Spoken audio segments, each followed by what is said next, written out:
Welcome back to another episode of the Bar Steelers Premier League podcast. We're just off after a great weekend of sport with the All-Ireland finals being played, as well as our home club of Dundalk winning the FAI Cup final. So, as well as all the other sport going on, there was also a great week of Premier League action. So this week we're going to begin with the Sheffield United and Leicester game. No real surprises in terms of the winner, but just a one-goal win for Leicester. Did you get a chance to watch this one, lads? Yep. Yes. Thought it was quite an enjoyable match. Sheffield gave a better go at it than I thought they would, but Leicester still pretty much, they did a lot more going forward, and there was a lot more quality in the team there to show. I can't remember who it was. Someone I follow on Twitter said like Sheffield must have made a deal with the devil because last year they were so good, and this year they're one of the worst teams I've seen in the Premier League. Like, they were all right at the weekend, but they still weren't brilliant. They offered a wee bit more going forward this week than they normally do, but at the back they still didn't look brilliant. And I think that was one of the things they pointed out last year. The difference between this year and last year is Sheffield didn't have. I think Sheffield have the exact same XG as they did last year, and they're having the same amount of. They're having the exact same amount of, at this stage. They had the exact same amount of shots on target, and the big difference is the conversion rate on their goals is a lot lower. I think last year it was something like 19%, and this year it's 4%. So I think that's a big thing, and they concede a lot more goals, which is obviously down to Ramsdale, and they also haven't had their normal back three, because the normal back three of Egan, Basham, and O'Connell. Jack O'Connell's probably the best out of those three. So, as Liverpool fans will know, it's tough not having your best defender in there. Yeah, I can't believe I'm saying this because I loved them so much last year, but like at the minute, it's hard to see them getting out of that relegation zone. I think it's up there for one of the worst starts anyone's had for Premier League. 1 point after 11 games. Yeah, it's got to be up there with the Swanseas of the world, hasn't it? Yeah, up there with Derby. It'd be quite funny now to see them with the worst Premier League season of all time, considering how well they did last year. Really overachieved. Now 1 point, it's quite bad. But I'm delighted. Wilder, he thought he was the big dog. Klopp came from, and now Klopp's drinking his tears. He's bottom of the league. Klopp's loving it. Liverpool challenge for the title. I know it's laughable, us as Liverpool fans laughing at the club that's bottom of the league, but we're going to do it. Well, I'm going to do it. I don't know about the other two lads, but I was quite happy to see Vardy getting the winner and absolutely obliterating the corner flag. That thing went everywhere. It was hilarious. When Sheffield Wednesday fan, he came in, smashed the bits, great finish. Leicester were quite dominant, hit the post twice in the first half. With the conversion rate and all that with Sheffield, obviously they had that signing with Brewster. He's not the player that they thought he is. Obviously still early on in the season, only a few games gone, but I can't imagine him going now, saving them. I think they're destined for relegation. It was. I thought initially it was a good club for Brewster to join, but you look at that XG, you look at the football they're playing at the minute. It's not the best time to have a striker that you're going to test your style of play on to keep you up in the league. It's not great. But the commentators were saying that 1 goal margins they're losing by, they can easily swing the other way, and they can. I think they still have enough in Chris Wilder and the squad to stay up by the skin of their teeth. Yeah, and it's not like they're miles behind the teams. Like, if they win one game, they're only, I think, is it Fulham who are 17th at the minute? They're only on 7 points. So if they win one game, they're only 3 points behind them. It's like that. If you get 1 or 2 games that go in your favour, you're looking like you're in a lot better position. Like even Burnley didn't get their win until the 9th game of the season, and now they're only 1 point outside the relegation zone. So it is. If it swings. If you start getting results swinging your way, if you get a 1-0 win instead of a 1-0 loss, or even draws. Even if you're playing against some of the bigger teams and you're only losing by 1 goal, like Sheffield only lost by 1 goal to Liverpool, and even in a game like that, if maybe they'd held on for another point or something like that, it's going to make a big difference. And I think, was it one of the years West Brom stayed up, they only got 2 wins in their first 19 games. So, it's not beyond the realms of possibility that they will stay up if they start getting a few results. And I do think the bottom of the Premier League this year there's 4 or 5 teams down there who aren't very good. So they're not totally out of it. But as I said, out of the 5 that are there at the minute, they've probably been, they have been the worst of seasons. We've got the lowest points. But you think if they do stay another season in the league. They'll have to learn from the mistakes of last season and reinvest in that squad. It's to the bare bones at the minute. It's just not up to Premier League standard. Yeah, Yes. especially because defensively they had your man Kean Bryan, I think, playing this weekend. Didn't think he was great. He was probably actually at fault for the first goal because he dropped back and he made that offside line way deeper. Otherwise, Jose Perez would have been a mile offside. Never really been overly impressed by Ethan and Pardew either, to be honest. Yeah, he had a good loan spell at Leipzig last year. Obviously, they had a good run in the Champions League as well. But yeah, they've made these sort of strange signings. I thought Pardew was a weird one, and Brewster, that was a strange club for him to go as well. I feel like somewhere like Brighton that have more of an attacking playing style, I feel that could have been a lot better suited for Brewster. But sure, what do we know? We're only the men talking about the Premier League at the end of the day. We're not in these board of directors with all these clubs making these transfers. And Liverpool got 25 million for him, so I can't imagine that they were going to say no to that one. No. So that was a good game now to start the weekend off. So the next game we're going to review is Chelsea and Leeds. Chelsea winning this game by 3-1. Leeds getting an early goal with Patrick Bamford scoring against his former club. Zuma with another goal. He's been a man amongst the goals. He scored quite a few goals now this season. I've been quite impressed with him on the defense 4 league goals, isn't it? Yeah, he's an absolute weapon from set pieces. All they have to do is hit it in the general area and he's getting his head on it. Absolute bullet header again. But I think we have to talk about Werner. He missed some bad chances. There was one, the ball came in and it was going in and he took it off the line and hit the crossbar. No, that one's going to hurt James a lot because he has him in his fantasy football. So, James, what happened to Werner? Yeah, and the chance you're talking about, like, I was like, I didn't watch that particular section of the game, so I was hearing all this Werner slander, and I was like, nah, I'm not having this. Then I watch it, and he takes it away from the keeper as it's going in, and then he gets another swing in it, and he hits the crossbar. Absolutely brutal, but at least he got an assist at the end of the day, and he could have had another assist for Ollie G in the game. So providing the passes isn't a problem. It's just that finish, which you kind of are worrying for him in that regard. But 28 goals in the Bundesliga last season. He's no slow dozer. So let's just get him into a bit of form and bet him into the team. But Chelsea don't really need him at the moment, which is a luxury position to be in. They have so much attacking talent. Like, look at Pulisic just in this season and comes up with a goal. So look, Chelsea are flying. Yeah, I have to say I do quite like watching Chelsea this season. It was a pretty dominant display against Leeds. They had 23 shots to Leeds' 8. Leeds had more of the possession, but I don't think there was a doubt once that game got underway that Chelsea weren't going to get the win. A fan favourite that I can imagine that most people listening, Olivier Giroud, he got a goal after the hat-trick in the Champions League. I have to say, I love Ollie G. He's just an absolute gunman. Always comes up with a goal when you need him. A bit like myself presenting this week with Connell Out. And Olivier Giroud, this podcast. You mightn't notice me when I'm there, but when I step up when needs be. I'd be of the opinion that Giroud's probably been one of the most underrated strikers of the last decade. Maybe one of the most underrated players of the last decade. I mean, no, he's not. It was never going to be likes of Mbappe or Ronaldo or anything, but I don't think I've ever watched him where he's had a bad game. Like, he's always good. He always seems to get a goal in that as well. Like I said, 4 goals against Sevilla during the week. Another goal at the weekend there. He scored for them in the Europa League final, and even last year he scored a few goals when Tammy Abraham got dropped from the squad as well. And at Arsenal, he was just always kind of a neat baller. Like, he was never the quickest or anything, but with the ball at his feet, he was really good, and he was always a good finisher as well. He scored some of the bangers in his day as well. Like, it's... Yeah, you think back to that scorpion kick. That was some goal. Yeah, he gets himself into the positions. Like, he's Cavani-esque in that way against Southampton. You know, absolutely. Serious positioning. Like, that's what someone like will probably get on United, but like someone like Martial's lacking that sort of footballing intelligence that the likes of Giroud and other boys have. And he's got a decent enough goal record in his career. He gets a goal just over every 2 games. Like, he's got, I think it's around 250 career goals in around 500 or so career appearances, maybe a little bit more.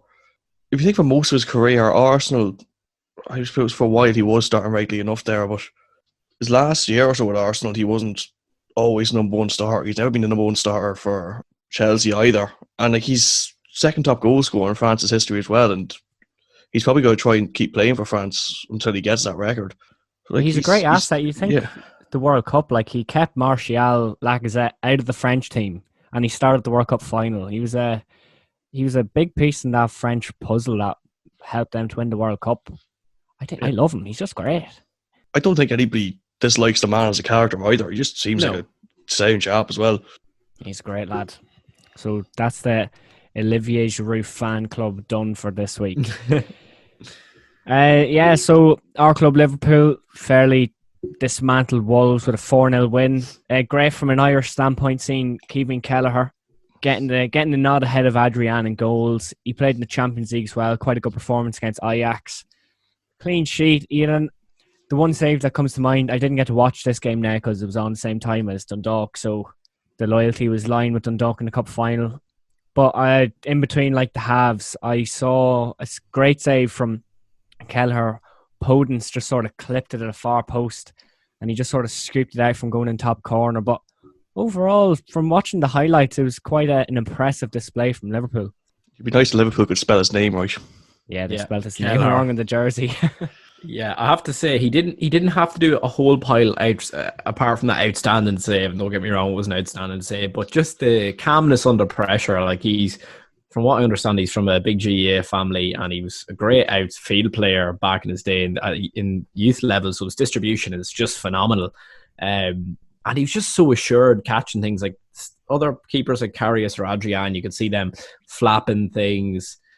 Spilling things for corners, where Kevin Kelleher just knew when to let Matip go for it and when to go for it himself and catch rather than palm things away, which I think he's a big future. Definitely, not in Liverpool because there's a lot of years still left in Alisson, but it's great that we can call on someone like that and give them experience, and it's probably the best football at the moment Ireland's produced for quite some time.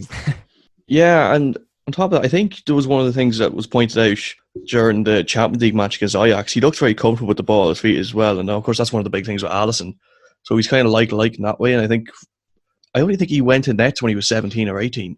I think when he was playing with Ring Mahon, he played midfield for the most part. That's a help as well if he's good at nets and he's good with the ball at his feet, because that's a big thing when Adrian was going to his side. He was really bad with the ball at his feet. There was a few times where he was kicking the ball straight out to opposition players. So the big one you'd think of is the Champions League last year against Atletico Madrid. But yeah, overall a really good performance. 2 clean sheets in your first Premier League match and your first Champions League match for Liverpool. Like, you can't complain really. Yeah, looking back to his performances last year, I wasn't setting him. I was a bit sceptical when he was starting against Ajax. He had the game against Villa. I know it was the kids per se playing, but he wasn't great. But I'm glad that we don't have to rely on Adrian, because I hate him. He's awful. He's a tragic backup keeper. You think of like United, they have Dean Henderson as their backup keeper. He's class. He's probably the best backup keeper in the league. And now it's good having, I know it's only been 2 games, but a reliable, I'm going to say it now, reliable backup. Because Adrian, you said it, Ronan, he's very bad with the ball at his feet. One that springs to mind, apart from the Atletico one, was when we played Southampton last year. He just rolled the ball to Danny Ings. Yeah. You're thinking, what is he at? And the Atletico game? He's just flappy hands. Disaster. He's almost as bad as Ramsdale. Yeah, I said it. He's almost much as worse. bad. No, he's much, much worse. Well, anyways, good win for Liverpool, 4-0. I was happy to see Trent back.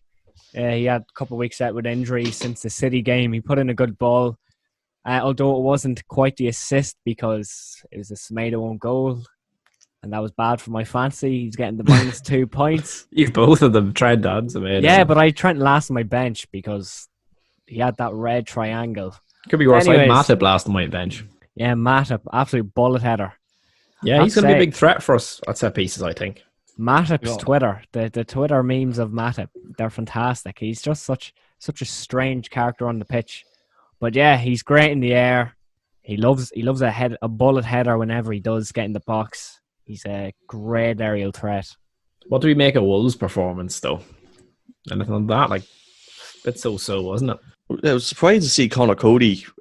Conor Cody was a really weird performance for him, because normally he's really professional and there'd be no BS with him at all. But bad mistake for the Salah goal, has to be said. I'm not quite sure what he was doing or how, or maybe just bounced off and weird. And then the dive, I can't understand why anyone would do that nowadays, because you're going to get caught out. Like, you didn't get touched. I know he's probably expecting the touch there. Yeah. But Well, there's VAR, no you see, such- might slip yeah. up there. It might if the angle if you just get it right and you can't see Mane pulling out. Nah, it was really obvious that he died. Like, it's Yeah. a really weird one. Overall, again, Gini Wijnaldum was brilliant again. Yeah, he scored a great brilliant goal as well. Yeah. He needs to sign that contract. Yeah. I don't know how long you give him. I'd say another 2 or 3 years. But he's been one of our best players this season, if not probably our most consistent at least. Because I don't think I've seen him play a bad game yet this year. He needs to sign and he needs to get rested for a game. He's played all of the games, and I just don't want him to become an injury doubt, you know? Yeah. It was when it was sort of the Thiago saga in the summer. It was the is he going to sign thing? And then Wijnaldum was talking to him going to Barca. You wouldn't have minded, if we get Thiago now and Wijnaldum goes, it's not going to be too bad. But Thiago, you can't prove that he can stay fit. He's a bit of a liability in the sense that you can't trust him to stay fit. I'm not convinced he's ever going to play a game for Liverpool again. He's just, I'm convinced that man is dead.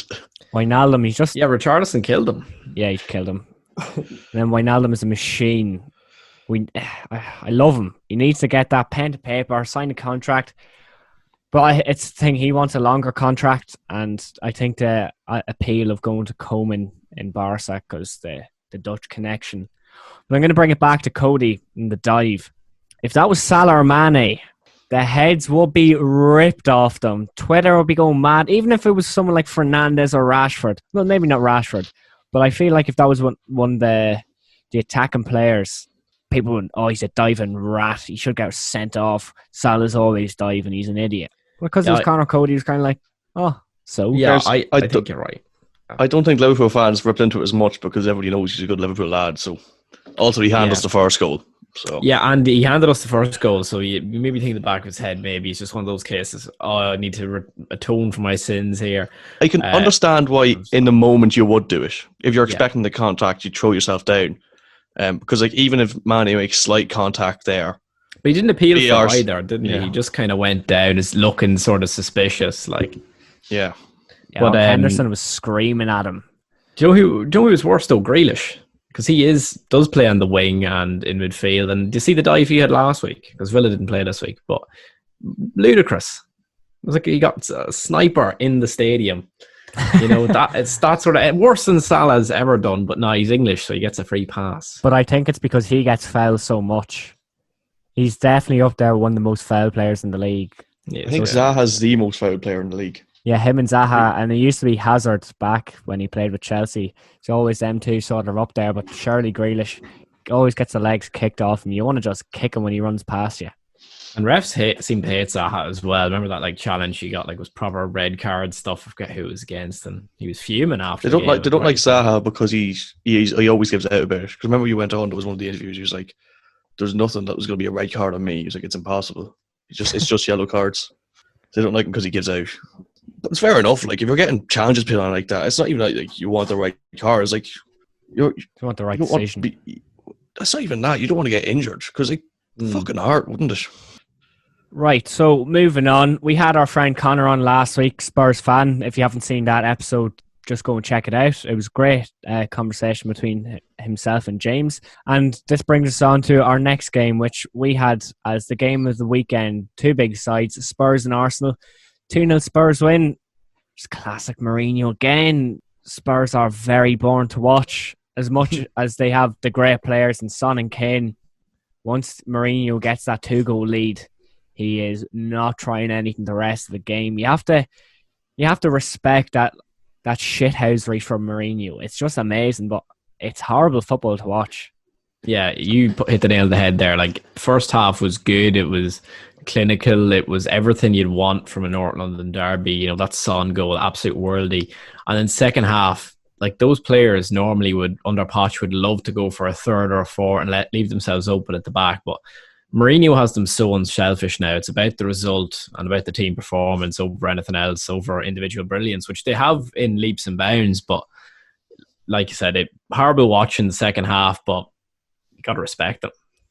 Yeah, it's pretty much the exact same. You know, it's really good counter-attacking football when they do try to counter-attack. I think there's no one better in the league at it at the minute. like that Kane goal was incredible. In fairness, that was really bad defending from Arsenal.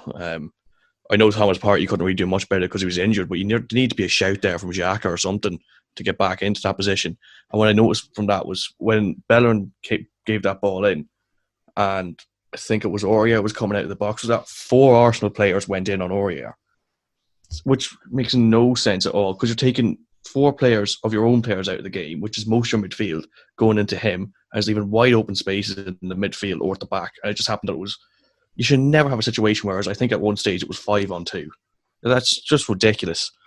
And, you can say maybe there's a bit more togetherness in that Arsenal squad under Arteta, but they're still not getting results and they're still getting caught out bad at the back. But there was one other thing that people kind of made a bit of a thing of on Twitter this week is the challenges Harry Kane is putting on players. Because he did it again this week as well, where he kind of backs into players as they're jumping up for headers.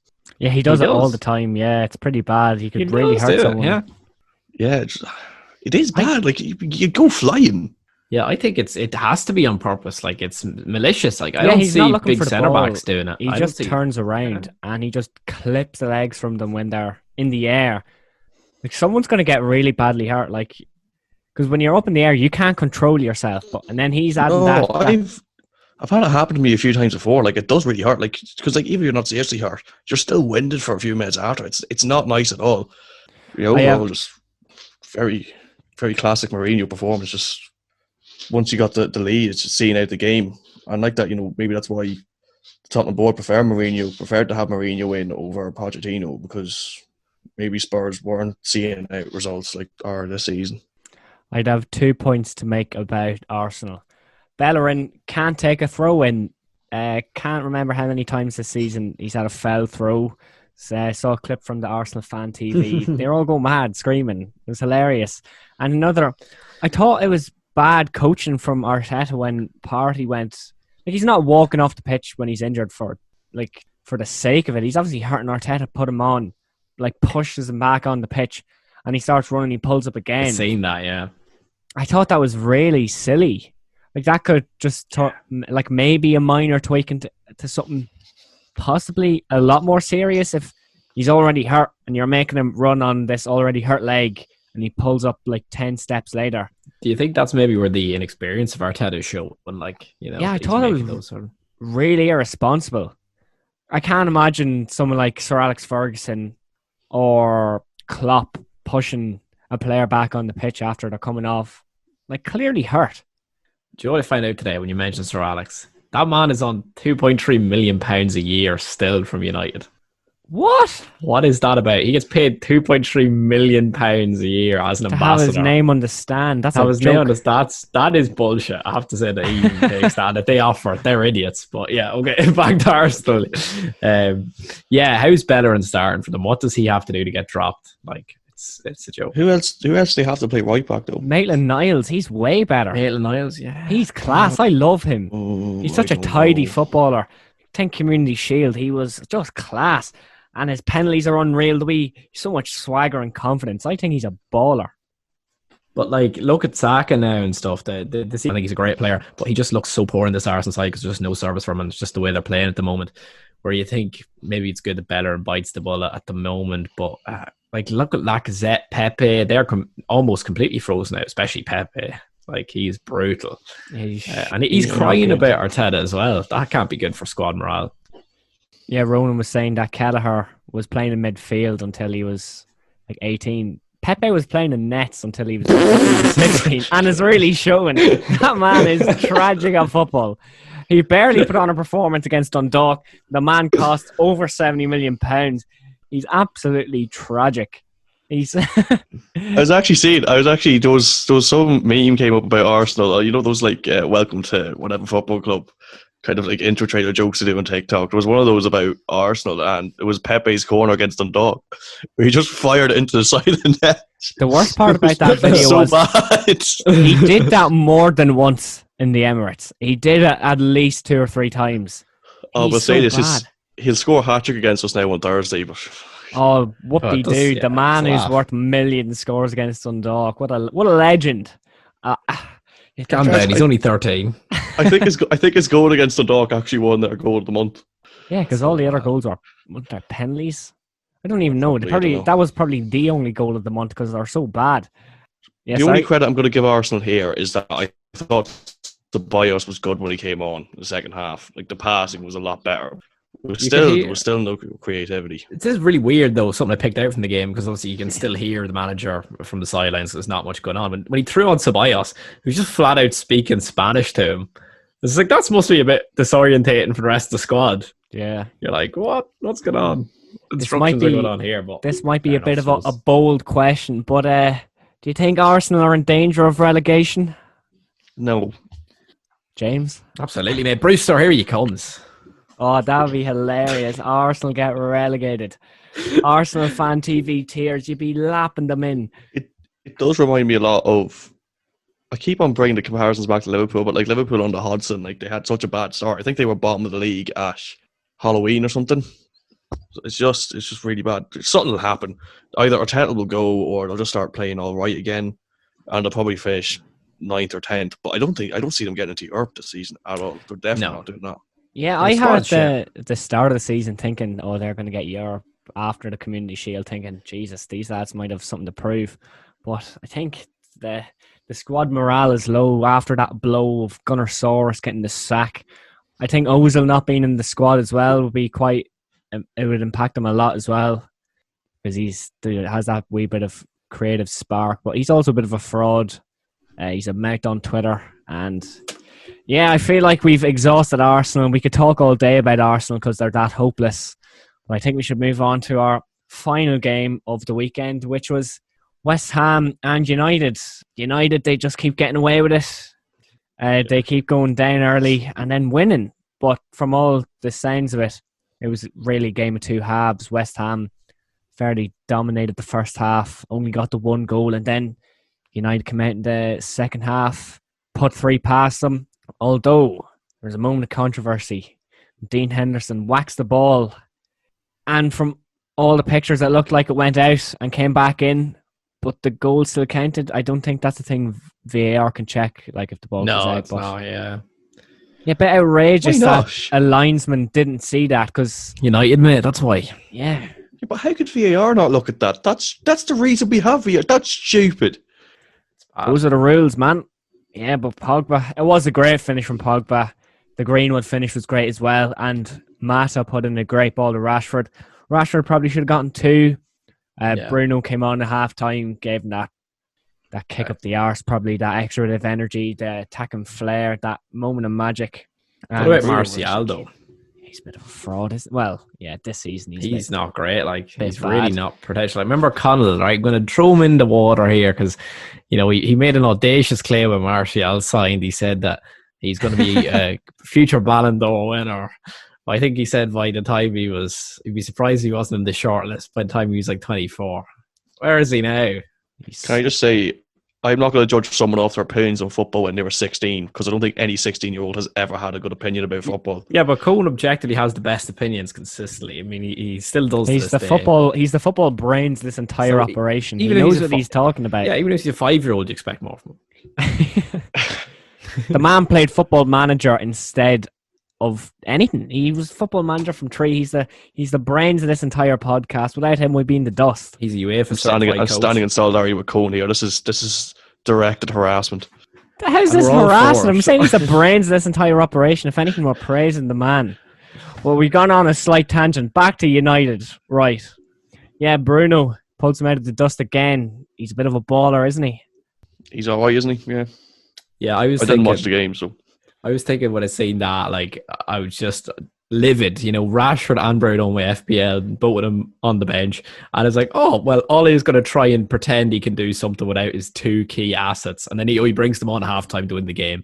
So I think United's luck is going to catch up with them, and there are going to be a few draws here and there or losses. Like, they can't keep getting these decisions and this bit of luck and the rub of the green forever. Yeah, they've won how many games in a row? I'll tell you now. I have the stats up here. They've won 4 games in a row now in the Premier League, and at the time we're recording this Tuesday evening before they've played against Leipzig, a massive game in the Champions League. And I think the squad will be quite ruffled because Raiola, Pogba's agent, has come out and said, I can say that it's over for Paul Pogba and Manchester United. Just weeks after Pogba signed a contract extension. Now, Paul Pogba, he's the topic of many footballing conversations. Jamie Carragher has said he's the most overrated footballer he's ever seen in his life. We all know he has that moment of magic in him when he wants, but it's really hard to stand up from now. I think his time, he needs to go from United. He was the world's most expensive player. We know he can be great. He was in the FIFA Team of the Year a couple of years ago when he was at Juve. Played Champions League final. He's World Cup winner. He's a completely different player at France. He's class at France. But it's just if he goes to the likes of Madrid, if he goes to PSG, or even if he goes back to Juve, can he save his career? He never should have left Juve. And I'm convinced if he'd stayed at Juventus, especially with Ronaldo on that side now, he would have at least won one Champions League, if not more. I think the year we won it, Ajax beat Juve on the way to the final.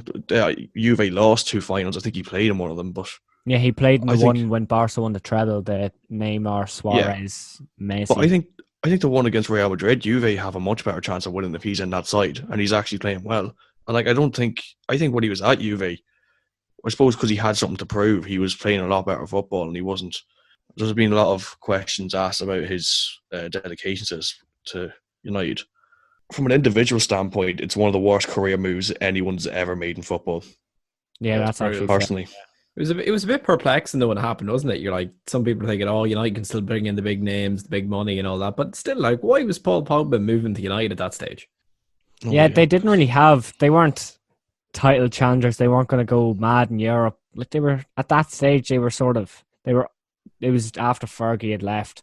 They weren't the European powerhouse that they once were.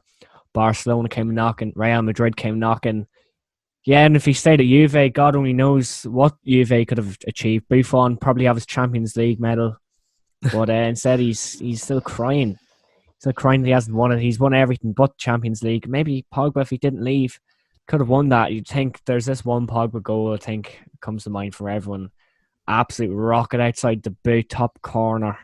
That like springs to mind. You think Pogba, he has the flair, but he changes his hair more times. Like, this is a Graham Souness-esque rant now. He changes his hair more often than he scores or plays well. I think he's just too moody to be playing. He's just lazy. He doesn't care. It was one of the first couple of games United played. I think it was against Palace. He'd lose the ball, and it was Fernandes was the one chasing the ball down. He's just a bit miserable. But I don't think it was right. Like Raiola, he's a bit of an arsehole. He doesn't really care about the team. Like Pogba, obviously very close with his agent, but it wasn't the right move coming out saying that you want out of the club. Because United want rid of him anyway, so will that just force United's hand sooner and then they'll get less money from him? I'd love to see United take a loss on him, and wherever he goes, they will take a loss on him. No one's going to pay 80 million for him. I don't think, anyways. But I think it was they signed a contract because they don't want him leaving for a free in the summer. I feel if he doesn't sign that contract a couple of weeks ago, the extension, Raiola doesn't say anything. He's the pre-contract agreement signed with someone in January, and he's gone. But I think this could be a bit of a mad one. He goes back to Juve with a swap deal for Ronaldo. Ronaldo goes back to United. Do you think that's a possibility? I think it could be. No, that's could age terribly, but you know. Has anyone ever won the Champions League with three different clubs? Yeah, Clarence Seedorf. Oh, has he? He won it with Ajax, Real Madrid, and AC Milan. There you go. You've been slapped back quick. This is our stat man. This is the new stat man. Fair enough. But they probably want to do that anyway. Also, I don't see Ronaldo finding any appeal of going back to United. He'll only want to go to a team that is the best in the country, that is there, and a team that's going to dominate, realistically. Yeah, but if Ronaldo goes back, United could well be the best team in the country, because Ronaldo, I know he's old, but he's still Ronaldo. He's still class. I don't think so. I think that if United get Ronaldo, I think they're still in the mud, because they don't need a. If you had Gucci belt to a pile of shite, no harm. It's just... yeah. All fur and no knickers.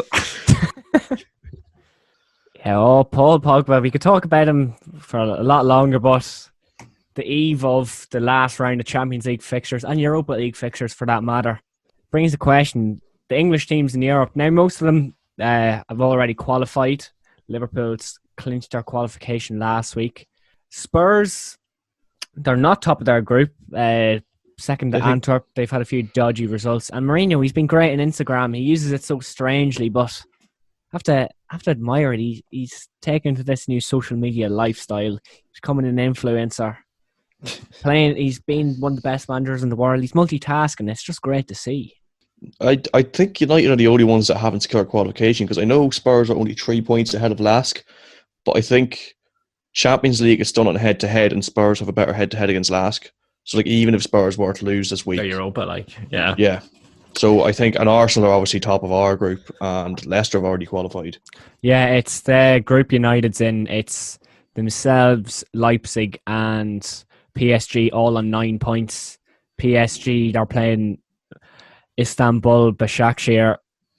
Like, they're realistically going to win that. United they're playing away. Now, will that news with Pogba wanting out, will it ruffle the squad? Will it change things? You never know. They had a fairly comprehensive win against Leipzig first time round, but Leipzig, they're not a bad team.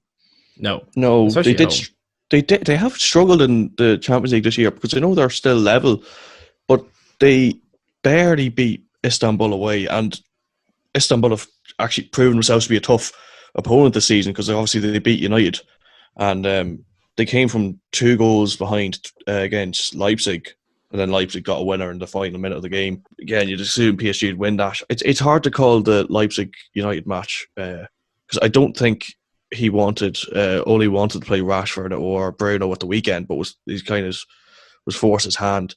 Yeah. So they won't be as fresh as you want them to be. I still think there's more quality in that United team, but there's a lot of good players in Leipzig as well. Like every time, defense, better manager too. Upamecano is really good. Like, I've watched him a few times this season, and I remember watching him last year against Spurs as well. Very, very good. Christian Poulsen's actually a lot better than I thought he was. Any time I've watched him, he's been decent. I always kind of assume he was just a big lad you hoof it into, but look, he's actually good with the ball at his feet as well. Do United play for a draw here though? Yeah, that's the thing. If they get a draw, they're through on head-to-head. So you don't really know. Yeah, but sometimes playing for that draw can be quite risky, especially if you're playing away from home. Like, I know the fans aren't there, but I still think playing for a draw can be quite risky. Course, especially with they've Mukiele, Klosterman, Kanate, and then Galaxy, former Liverpool man, might be the man to stop United from scoring. Imagine. Galaxy! And Sabitzer in midfield, he's quite solid as well. Then Poulsen, I feel they had Timo Werner. It's a different story. I think Leipzig go through, but United play for the draw.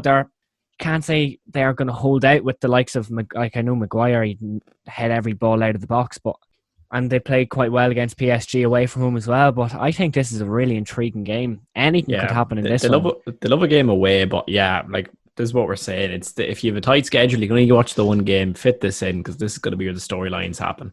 Because I know tonight as well, Barca are playing Juve, and it's the Messi Ronaldo made up again, because Ronaldo didn't play the first game because he was sick with COVID. I think that could be another great game in the round of fixtures this week. But I think United Leipzig, it's the game to watch. I think the pick of the bunch is Dundalk host Arsenal in Europa League. 8-0 Dundalk win. Which we are bottom with 0 points, unsurprisingly. Did score a great goal against Molde, though. Jordan Flores, Puskas nominee from about 25 yards out.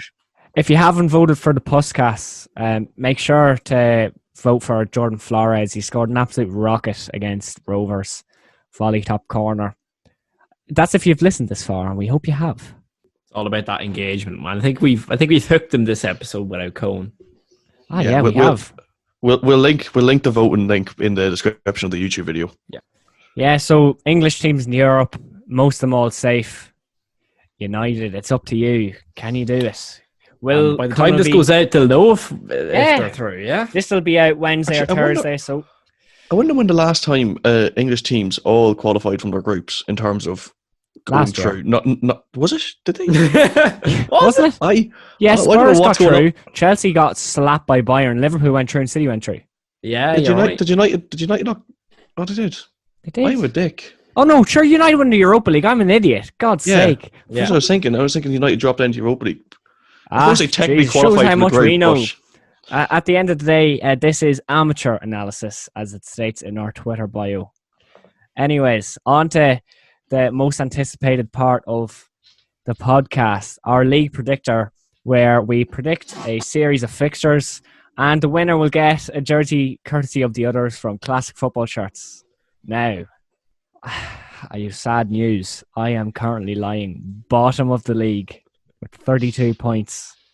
We were in a PlayStation party on Saturday, and I was looking through the podcast. I listened back through it to see what score I'd said for the Chelsea game, and I said to the lads, I think I said 2-1, but I just know when I find it, Chelsea are going to score. Connell tells me, yeah, you said 2-1, and Chelsea are just after scoring a third. Connell said 3-1, and the last 2 weeks, Connolly's starting to pull away from, well, I say pull away from the pack. He's still not top, but he's pulling away from bottom. So it's me last with 32, Ronan not far ahead of me with 33, Connell with 37, and James with 41. I just need a 15-point week, and I'll be right back in it. But that's easier said than done. Now, I must have got at least one score right, but I don't know which one I did. Oh, sure. Or you could. I come up with these scores on the spot, so I have no idea what my record is. I got the 3-1 Chelsea right, it's same as Connell. I got the 6 points this week, so I'm flying. Oh, I think I said Spurs 2-0 actually. Now, right. I think you did, yeah. Right, so the first game we're going to predict is Leeds United against West Ham. I think this has the potential to be an interesting game. Two sides probably in need of a win. Leeds got off to that flying start, got slapped about by Chelsea. It's a difficult one to call, this one. Could really go either way. But I'm going to go for a 2-2 draw in this one. Connell sent on his results earlier. He's going with a 1-0 Leeds win. I'm going for a thoroughly exciting 0-0 draw. I don't see this one being great. I'll probably be proven wrong, but I don't. Both teams are just kind of fine at the minute. They're both just being kind of lukewarm. So, 0-0. Yeah, I'm gonna second Ron's opinion here, but I'm gonna go for a 1-1. I think both teams are just gonna kind of negate each other's qualities, and it's not gonna be the watch of the season now. Some quite pessimistic approaches there from the boys. So moving on, Arsenal against a fellow relegation candidate in Burnley. Yeah, I think this is going to be a shocking game. Connell has gone for 1-0 Arsenal. And I'm going to go for a 1-0 Burnley. I think Burnley get the win here. Arsenal are hopeless. Burnley are also hopeless, but Arsenal just at this moment in time are that little bit more hopeless. So Burnley coming away with the dub. Fuck Arsenal. Yeah, I think the way this is going to play out, right? Sorry, it's going to be a 1-0 Burnley. Arteta's going to have the 11 behind the ball, 90th minute. Come on, boys, we can get this point. The Royal Dyche. Chris Wood's going to put an absolute rocket past Leto. And we're going to be on the pitch. Should we all just predict a 1-0 Burnley? Why not? Yeah. Yeah, so that's 3-1-0 Burnley. The men are standing in solidarity with Dyche. You love to see it. What's Connell said, actually? He said 1-0 Arsenal. It's going to be 2-0 Burnley there. Now, the next game, this one actually has the potential to be a class game. Everton-Chelsea. Everton, they were potential title challengers at the start. Chelsea now actual title challengers. Yeah, I think there's going to be a 3-2 Chelsea. I predict some goals in this one. Connell has gone for a 2-2. He also sees some goals, but 4 goals evenly shared, in his opinion. I'm going to go for a 3-0 Chelsea. Everton look quite poor at the minute, which I said would happen. It's the same happens every year. Everton get a new manager. They start playing well. Then they get put up against teams that are half competent. They beat a good team. Like they beat City 4-0 or something. Remember them beating United comprehensively one year as well. Beat Spurs this year, who are now top of the league. And they got a point off us. Yeah, and they beat good teams. Well, they always get a point off us. They beat good teams. They go on a good run, and then they come up against actual decent teams, and they start not winning games. So yeah, I'm going for 3-0 Chelsea. Yeah, the consistency is really falling off for Everton at the moment. Like, even Alan, that last game looked absolutely abysmal, and he looked an absolute Rolls Royce earlier on the season. So for that reason, I think they're going to be cut through a bit this game and going to go for a 4-0 Chelsea. Fairly comprehensive on that one, James. So now a great game for us Liverpool fans. Fulham and Liverpool. Yeah, I think Fulham are going to get slapped about. I think this will be a good game for Liverpool. I sent some goals.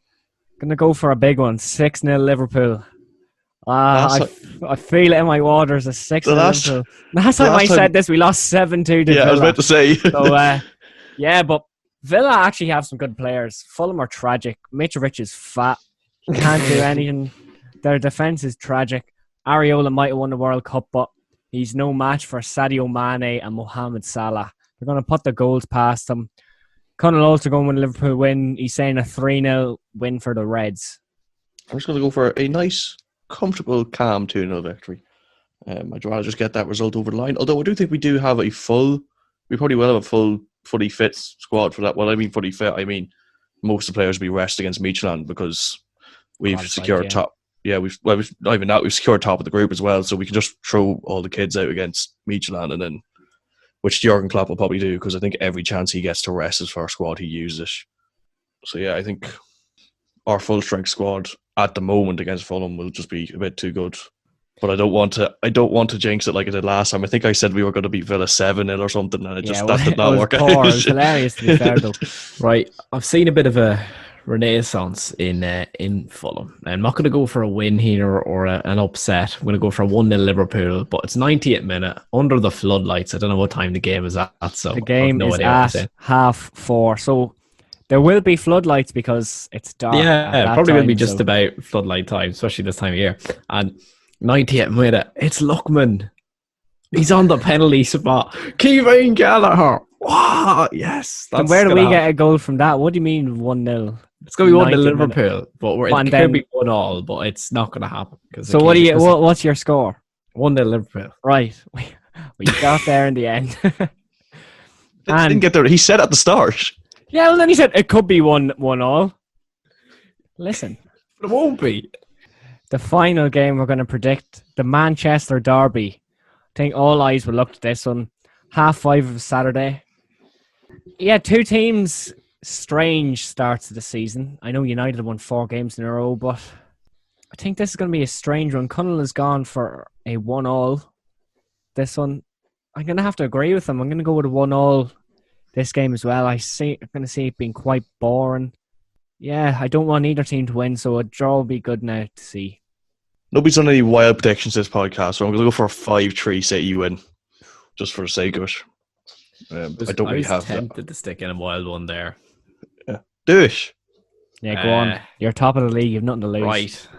Do it for Alex. Do it for Ferguson. All his point to the stand. It's going to be 7-3 United. Now, that is just stupid.